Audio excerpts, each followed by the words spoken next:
Hello guys, welcome back to my channel. വറുത്തരച്ച mutton കറിയാണ് ഞാനിന്നിവിടെ ഉണ്ടാക്കാൻ പോകുന്നത്. അതിനാവശ്യമായ സാധനം എന്തൊക്കെയെന്ന് നോക്കാം. ആദ്യം തന്നെ ഒരു ചട്ടി അടുപ്പത്ത് വെച്ച് 1 സ്പൂൺ എണ്ണയൊഴിച്ച് 20 വറ്റൽമുളക് ഇതിനകത്തോട്ട് ഇട്ട് കൊടുക്കുക. പിന്നെ നല്ലതുപോലെ വറുത്ത് കോരിയെടുക്കുക.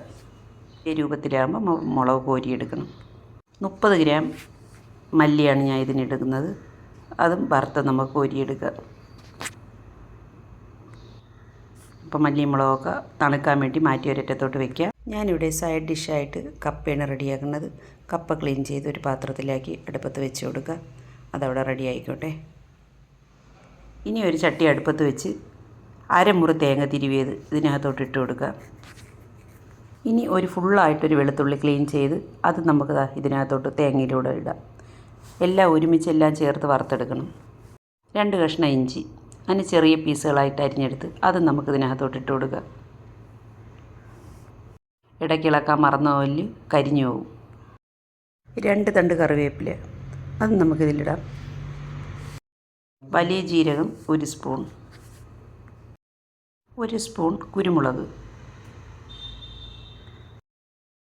എല്ലാം ചേർത്ത് നല്ലതുപോലെ ബ്രൗൺ കളർ ആവുന്നത് വരെ ഇളക്കി കൊടുക്കുക. ഇനി ഇതിലോട്ട് സ്പൈസസ് ആഡ് ചെയ്യാം. 6 ഗ്രാമ്പു, 1 പട്ട, 3 ഏലക്ക ഇതെല്ലാം കൊണ്ട് ഇതിനകത്തോട്ടിട്ട് 1 സ്പൂൺ മഞ്ഞൾപ്പൊടി ഇട്ട് നന്നായൊന്ന് 1 മിനിറ്റോളം ഇളക്കാം. മസാല ഇവിടെ റെഡിയായി കഴിഞ്ഞ് ഇനി ഒരു സൈഡിലോട്ട് നമുക്ക് തണുക്കാൻ മാറ്റി വയ്ക്കാം. ആദ്യം തന്നെ നമ്മൾ വറുത്ത് കോരി തണുക്കാൻ മാറ്റി വെച്ചിരിക്കുന്ന മല്ലിയും മുളകും നമുക്ക് സെപ്പറേറ്റ് ഒരു മിക്സിയുടെ ജാറിലോട്ടിട്ട് പൊടിച്ചെടുക്കുക. ഇതുപോലെ പൊടിച്ചെടുത്ത മുളകും മല്ലി ഒരു മിക്സിയുടെ ജാറിലോട്ടിട്ട് നേരത്തെ വറുത്ത് മാറ്റി വെച്ചിരിക്കുന്ന തേങ്ങയും ഇതിനകത്തോട്ടിട്ട് പാകത്തിന് വെള്ളം ഒഴിച്ച് പേസ്റ്റ് രൂപത്തിൽ അരച്ചെടുക്കുക. നിങ്ങൾക്ക് ആവശ്യത്തിനുള്ള എരിവ് ചേർത്താൽ മതി. അരച്ചെടുത്ത മസാല നമുക്കൊരു പാത്രത്തിലോട്ട് മാറ്റാം. ഞാൻ ഈ കുക്കറിലാണ് ഇറച്ചി പാകം ചെയ്യാൻ പോകുന്നത്. അതുകൊണ്ട് ഞാൻ ഇതിനകത്തോട്ട് ഒഴിച്ചു. കറി തന്നെ ആയതുകൊണ്ട് കറി ആവശ്യമുള്ള രീതിയിൽ നമ്മൾ വെള്ളം ഒഴിച്ചു കൊടുക്കണം.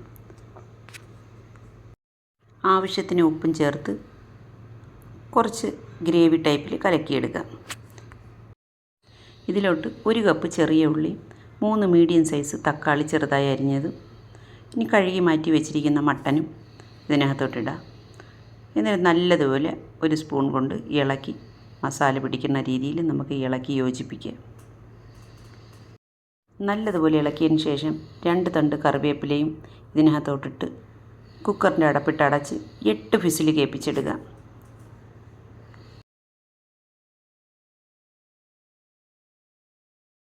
ഇനി ഒരു പാൻ അടുപ്പത്ത് വെച്ച് 3 സ്പൂൺ വെളിച്ചെണ്ണ ഒഴിച്ച് 2 കഷ്ണം തേങ്ങ ചെറുതായി അരിഞ്ഞെടുത്തതും 3 വറ്റൽമുളകും 2 തണ്ട് കറിവേപ്പിലയും കൂടെ ചേർത്ത് നന്നായി കടുക് വറുത്തെടുക്കുക. നമ്മൾ കറി ഇവിടെ റെഡി ആയിട്ടുണ്ട്. കടുക് വറുത്തതിന് നമുക്ക് കറിയിലോട്ട് ഒഴിച്ചു കൊടുക്കുക. ഒരു വട്ടമെങ്കിലും നിങ്ങൾ ഇതുപോലെ ഒന്ന് ട്രൈ ചെയ്ത് നോക്കണം. എൻ്റെ ഈ വീഡിയോ ഇഷ്ടപ്പെട്ടിട്ടുണ്ടെങ്കിൽ ലൈക്ക് ചെയ്യണം, ഷെയർ ചെയ്യണം, സബ്സ്ക്രൈബ് ചെയ്യണം.